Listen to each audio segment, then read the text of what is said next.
2015 brought so many games that some of them just fell a bit under the radar. In this video, we will be taking a look at the top 10 most underrated games of 2015. Number 10, Axiom Verge. Axiom Verge was a game developed by Thomas Happ. No, Thomas Happ isn't the name of a development studio, it's one person. And what a game did he make. Axiom Verge is a side-scroller very similar to games like Metroid and Contra. Even being a side-scroller, the game has a focus on exploration and collecting all of the different power-ups in the world.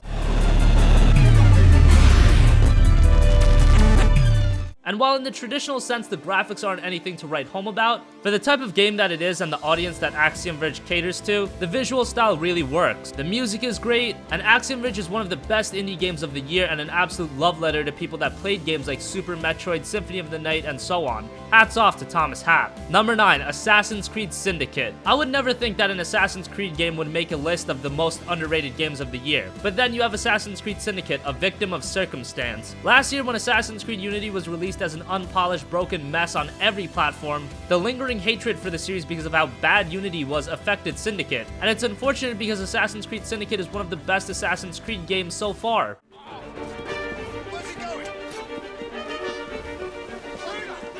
At this point, if you're not a fan of the Assassin's Creed gameplay, there's not much Syndicate's going to do to win you over. But Syndicate does develop the existing gameplay of the series, with the most notable inclusion being the grappling hook, which makes traversing the world much more enjoyable. So if you liked Assassin's Creed in the past but Unity made you give up on the series, give Syndicate a chance. It's a very good game. Number 8, Resident Evil Revelations 2. Resident Evil has been a franchise that's been relatively neglected over the last few years. Revelations 2 brings this series into the episodic format similar to the Telltale games and Life is Strange. While that may scare off some people, that shouldn't take away from the fact that Revelations 2 is one of the best Resident Evil games in a very long time. While the visuals may be dated, remember that this is a downloadable title at a much cheaper price than your typical game, and for that the graphics do their job. While Revelations 2 may not be the survival horror games of old, it's a fun action-packed shooter that is a step in the right direction compared to what we have been getting from Capcom, and for that you should at least give it a chance. Number 7, Titan Souls. This is a game that I thought would have been much more popular than it was, just on the basis of the game having the Souls tag attached to it. Titan Souls is like a mix of Dark Souls, Shadow of the Colossus, and The Legend of Zelda, and I know that sounds ridiculously awesome, but let me say that it's not as good as any of those games, but it's still a very good game. Titan Souls is a top-down game similar to the old Zelda games, and in the game, the player only has one arrow and can take only one hit. The goal of the game is to beat all 19 Titans who all have their unique way of being defeated.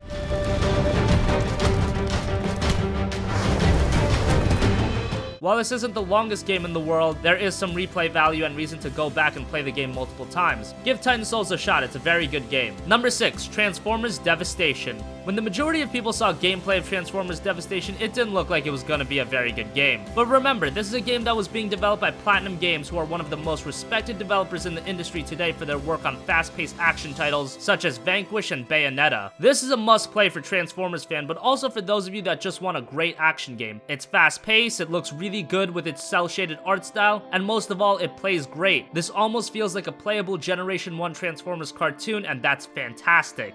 Number 5, Helldivers. This is one of the most pure fun games of the year. Helldivers is a top-down shooter, and while you can play this game solo, that is not what you want to be doing. Helldivers was created to be a cooperative game where you all experience the chaotic combat, all while trying to avoid friendly fire casualties. The developers of Helldivers Arrowhead also developed Magica, which had a similar premise, but Helldivers brings much more chaos.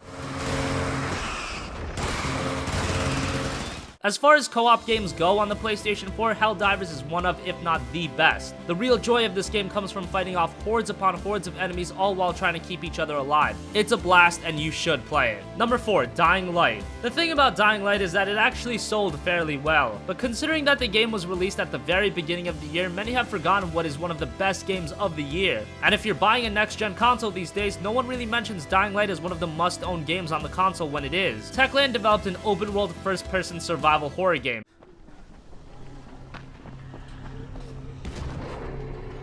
It's not a game that's gonna scare you all that often, but when there is a horde of zombies running after you, it does add an element of horror to the game. The obvious notable about Dying Light is the gorgeous visuals. The lighting and the detail, it all looks very, very good. And the gameplay is on point too. The parkour running from rooftop to rooftop is all well designed. If you're a fan of zombie games, Dying Light is a must play, and if you just want a great open world action game, check it out too. Number 3, Wolfenstein: The Old Blood. Wolfenstein: The New Order was one of the best games of 2014, so it's odd that many people that played The New Order don't know that there was a follow-up this year. The Old Blood serves as a prequel to The New Order, and it was released as a downloadable title at a much cheaper price. While The Old Blood doesn't have a ton of content for the money, it's still a great first-person shooter, and in an age where quality campaigns from first-person shooters are few and far between, The Old Blood, just like The New Order, stands out. If you played New Order and haven't checked out Old Blood, what are you doing? And if you're just looking for a quality single-player shooter, Old Blood is a great standalone pickup. Number 2, the Talos Principle. Talos Principle is a very interesting game. It was initially released on PC in December of 2014 and was released on PS4 back in October. The game is a narrative-driven puzzle game. You play as a robot that acts like a human as you explore different environments.